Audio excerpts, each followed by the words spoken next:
ታቦተ ገብርኤልን ይዘው እንደዛ እንትን የሚሉ ናቸውና ገብርኤልን ይሳደባሉ። ገብርኤልን ይዘው ገብርኤልን ይዘው ማለት ገብርኤልን ያው የዕለት እንጀራ በገብርኤል ስድብ ደግሞ በሌላ ነው። የሳቸው ከቤተ ክርስቲያን ጥላቻ ነው። በቃ ጠባያቸው ነው። እኔ ያልኩትን ካላላችሁ በቃ ይጣሉሃል እንጂ እኔ ላናገራቸው መጀመሪያ ሲያወጡት እሱንም እሳቸውንም ትዝታውንም ለማናገር ሞክሬ ነበረ። ምንድነው መሰረቱን ላስይዛችሁና እኔ ያው ይቅርታ ብዬ ቪዲዮ ስለሰራውበት እኔ ችግር የለብኝም በሱ ሰርቼበታለሁ ቪዲዮና በተለይ አሁን ቪዲዮን የሰራውበት ምክንያት የመናፍቃኑ ጉዳይ ከዚህ በላይ እንዳይነግዱበት ነው።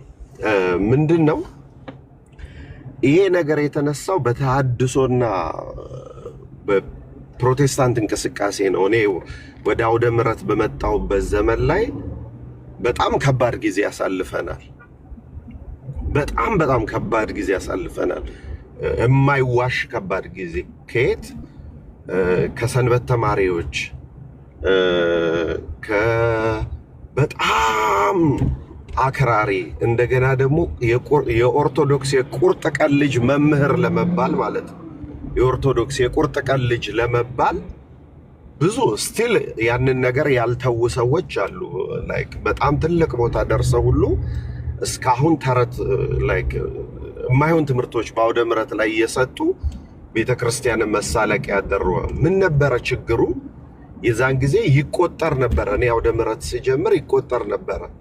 ጌታችን መድኃኒታችን አምላካችን ኢየሱስ ክርስቶስ ካላልክ መለያው የተሐድሶ የጴንጤ መለያው ያ ነበር።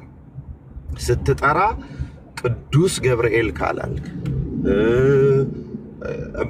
እመቤታችን ብቻ ካልክ ወላዲታም እንደዚህ አይነት አሁን ይሄንን ጥፋት ለመሸፈን ምናምን አይደለም። አውደ ምሕረት ላይ የነበሩ ሰዎች ያውቁታል። ይሄ ችግር በጣም እኔ አውሮፓ ሄጄ ሳሚ ዳዊትን ሰደበው ስል ቅዱሳንን የሚያቆላምጥማ ነገ የ3 ቀን ጉባኤ ተጠርተን ሄደን ነው ነገ እንዳይሰብክ ተባለ። ቄስ ጌጡ ቢኖሩ ይነግሯችሁ ነበር። ለምንድን ነው ሲባል ቅዱሳንን ያቆላምጣል እንዴት ሳሚ ይለዋል የእግዚአብሔርን ነብይ ተባለ። እኔ ያልኩት የቤተ ሳሚሱን ሳሚ ነበር እና በዚህ ምክንያት ቅድም መምህር በረከት እንዳሉት ኢቭን ከባህታዊዎች ቃላት መውሰድ ጀመርን ማለት ነው። በቃ ቤተ ክርስቲያን ልጅ ለመባል የተጀመረ ስህተት ነው። ላይክ በጣም ከባድ ጊዜ ነበር። ስለዚህ ያን ዘመን ለማለፍ ሲባል በተለምዶ የተለመዱ ቃላቶችን እንናገር ነበር። ስለዚህ ያ ወደ ራሴ ስመለስ አትላንታ ነበረ ቦታው፣ ያው በላገነት ገልጸውታል። ስለ ወላዲተ አምላክ ለመናገር ተነሳውና የማይታየው የታየው ከሷ የተነሳ ነው። ስለዚህ እመቤታችንን ከኢየሱስ ክርስቶስ ገንጥለ ካወጣ ኢየሱስ የሚለውን ማግኘት አትችልም። እዚህ ማርያም ከሌለች ኢየሱስ የለም አልና መዝጊያው ላይ ያለ ወላዲተ አምላክ አማላጅነት ዓለም አይድንም የሚል ተጨመረበት። ሚስጥረ ሥጋዌን ለማውራት ነው እንጂ ቅድመ ዓለም ሀልወቱን ለማውራት አልነበር። ስለዚህ ስላሴነት የለም ያለ ማርያም አማላጅነት ዓለም አይድንም የሚለው ስህተት ነው። ኮምፕሊትሊ ስህተት ነው። ለዛም ይቅርታ ጠይቄበታለሁ ማለት ነው። ግጥም አድርጌ ነው ይቅርታ የምጠይቀውም የጠየቁበት ምንድነው ግን እዛው ወደ ምሕረት ላይ ሆነ ስትግል ወይም ስታስረዳ በተለይ እመቤታችን ተነካች ሲባል እንለጥጠዋለን። ሲለጠጥ ምን ይሆናል? እንደተባለው መናፍቃኑን ተሐድሶውን ስትሸሽ ወደ እንትን ውስጥ ይገባል፣ የማይሆን ነገር ውስጥ ይገባል። ስለዚህ አሁንም እየተሰራ ያለው ስህተት የሁላችንም እኔ አሁን የአቡነ ሕዝቅኤልንም ሰምቼዋለሁ። ከ10 እስከ 12ኛ ደቂቃ ላይ ያለው ላይ ብትሄዱ በስነ ስርዓት አስተምረውታል። እንደውም ደስ በሚል አገላለጥ ሐዋርያትን ገንዘብ አታችሁ ነው ወይ ልጄን ያላዳናችሁት? እንደገና ደግሞ እናንተ ብትሰቀሉ እኮ አይሆንም ዓለም አይድንም ብለው በመጨረሻ ላይ ዓለም የዳነው በነገራችን ላይ እሱ ፓርትም ላይ ተቃውሟል። እንደ ይቅርታ እንጂ እመቤታችን ሐዋርያትን ገንዘብ ሰጣቸው አስጥሉልኝ አለች የሚለው አገላለጽ ነው። ኦኬ። እና ግን ከ10 እስከ 12ኛው ደቂቃ ላይ ብትሰማው ተንሸራቶባቸው ነው የዳይጸ ልሳን ልክ እኔን እንደገጠመኝ ማለት ነው። እኔም ራሴ ያንን ሳብራራውና በኋላ ላይ ቁጭ ብዬ ስሰማው እግዚአብሔር ይስጠው መምህር ኃይለ ጊዮርጊስ የሚባል ቴዎሎጂ አብሮኝ የነበረ ልጅ ነበረ። ወዲያው ነው አባ መዓዛ እንደሰሩበት ደውሎ ዲያቆን ይህንን ማስተካከል አለብህ አለ። በጣም ክሬዲት የምሰጠው ሰው። ከዛ በኋላ በደንብ እንድሰማው አድርጎ እንትን ያለኝ እሱ ነው። ስለዚህ የእኔ ኮምፕሊትሊ ስህተት ነው፣ ግን አሁንም ሚስጥረ ስጋዌን ለማንሳት በተነሳ ጉዳይ ላይ ነው።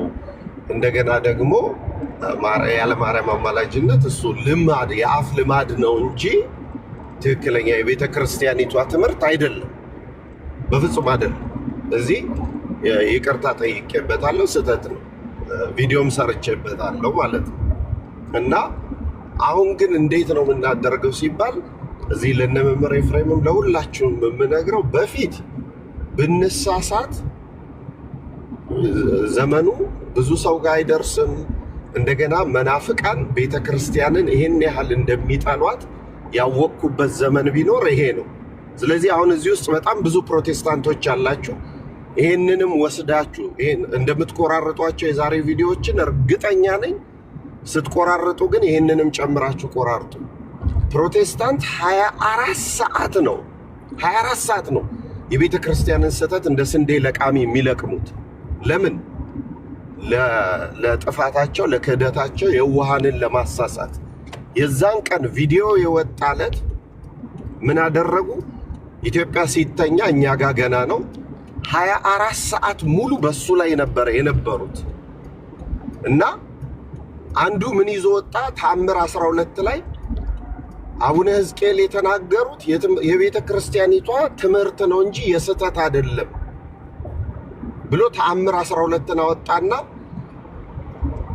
የኢየሱስ ክርስቶስ መሆን አንሻ የሚል የታይፕ ስህተት ያለው ተአምረ ማርያም አለ። እሱ ተአምረ ማርያም ታርሟል። እንሻ በሚል የጌታ ኢየሱስ ክርስቶስ መሆን እንሻ በሚል ታርሟል። ያልታረመውን ነው አውጥቶ የቤተ ክርስቲያኒቷ ትምህርት ነው ያለ። ስለዚህ ፓስተር ዮናታንን ተመልከቱ። ጳጳሳቱ ገብቷቸዋል፣ ቲክቶክ ላይ ያሉት ግን አልገቧቸውም። 24 ሰዓት እኛን ሲሰሙ ነው የሚውሉት። ስለዚህ ደግነቱ የቤተ ክርስቲያን ትምህርት በሚቆመው ወይ በሚናገረው ሰውዬ ላይ አትወሰንም። የቤተ ክርስቲያን ትምህርት አይለወጥም። ስለዚህ እኛ ብናጠፋ እንታረማለን። አባቶቻችን የማይሆን ንግግር ቢናገሩ ይታረማሉ። በእኛ ቤት ማረምም መታረምም እየታረሙ መኖርም ምንም ችግር የለውም። ግን እናንተ ቤት ሕግ የለምና ማረም መታረም የለምና ከዚህ ስህተት ለቅማችሁ ቤተ ክርስቲያንን ይህን ያህል ማሳደድ የለባችሁ። አይዛብ እንኳን ቤተ ክርስቲያንን ይህን ያህል አላሳደዷትም። እንኳን እናንተ ክርስቶስን እናውቃለን የምትሉ ሰዎች እዚህ ከቆራረጣችሁ ይህንንም ቆራርጣችሁ ጨምሩ። ምን ያህል ነው የታዘብናችሁ? በጣም ብዙ ነው። እና በእኔ በኩል የኔን ይቅርታ ጠይቄያለሁ። ዶክተር ቪዲዮም ሰርቼበታለሁ።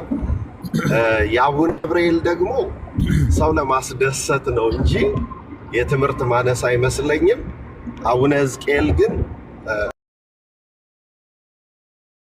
አሁን መጋቤ ብሉይ እንዳሉት እኛስ አቃንተን አውዱን ተመልክተን እንረዳቸዋለን። ተቆርጦ ቪዲዮ ለሚደርሳቸው ሰዎች መምህር ኤፍሬምም ማበረታታት ያለበት ብፁዕ አባታችን ወጥተው ቡራኬ ሰጥተው ልጆቼ የባለፈው ቃል ማቃናት ያስፈልገዋል እንዲሉ ማበረታታት አለበት። ምክንያቱም ለምዕመናኑ ማንም አይደርስላቸው፣ ማንም አውዱን አይነግርላቸው ለምዕመናኑ። እና የኔ ይሄ ነው እና ይቅርታ ብያለሁ። እናንተን አያሳጣን። የማመሰግነው ዲያቆን እስኪያስ